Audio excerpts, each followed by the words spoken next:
मणिपुर हो या कहीं भी देश के किसी भी हिस्से में वहाँ के जो सौहार्द का ताना बाना है, सुरक्षा का ताना बाना है, अगर कोई भी ताकत नुकसान पहुँचाने की कोशिश कर रही है या करती है तो वो मानवता के, मुल्क के का दुश्मन है।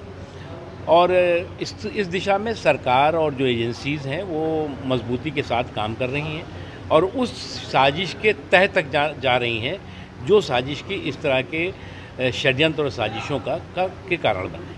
सर, विपक्ष का ये इंडिया वर्सेस इंडिया मुद्दा चल रहा है, इसमें क्या?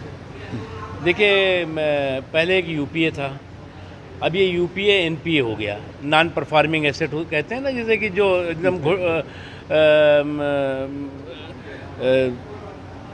पूरी तरह से जो है वो दिवालिया हो जाता है। तो यूपीए जब एनपीए हो गया तो उसके बाद उन्होंने जो है वो उसका नाम बदल के काम वही और नाम जो है वो नया। तो इसीलिए जो है वो इस तरह की जो छल चंद्रों की छलबाजी है वो निश्चित तौर से उनका कोई भला करने वाला नहीं है। एक तरफ, दूसरी तरफ ये कि नरेंद्र मोदी जी के काम की गिनती ने इस कुनबे के गणित को बिगाड़ दिया है और जब कुनबे का गणित बिगड़ जाता है तो इसी तरह की कोशिशें होती हैं। ये पहला मौका आप देख रहे होंगे कि पहले यूपीए था, जब यूपीए जो है वो दिवालिया हो गया, एनपीए हो गया, तो उसके बाद उसका नाम उन्होंने बदल दिया और वो इंडिया रखा, वो भी टुकड़े टुकड़े करके रखा। तो ये चुनाव तो इस बार देश में इंडिया टुकड़े टुकड़े इंडिया वर्सेस अखंड भारत होगा।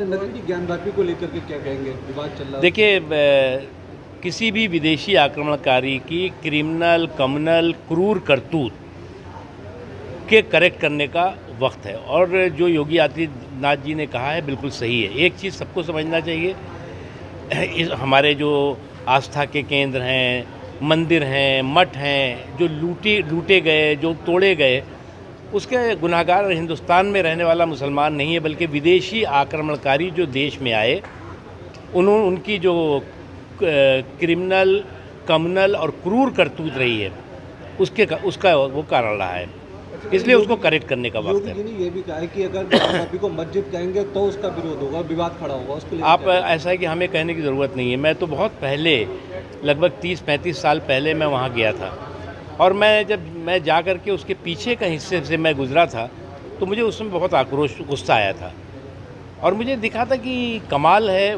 सारे आप पीछे पूरे मूर्तियाँ, सारे वो जो चीज़ें कि मंदिर में होनी चाहिए वो हैं, लेकिन उसको कहा जा रहा था कि ये मस्जिद है, तो वो उस समय बेईमानी हुई। अच्छा, मुस्लिम पक्ष का यह है कि जैसे कोर्ट में मामला चल रहा है उसको लेकर के सीएम योगी इस तरह के बयान दे रहे हैं।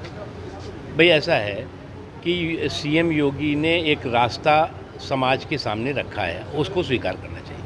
सर, नूह में जो अभी घटना हुई उसको लेकर सभी हिंदू और मुस्लिम संगठनों में तनाव है। देखिए, मैं इसको हिंदू मुस्लिम के बीच में नहीं देखता।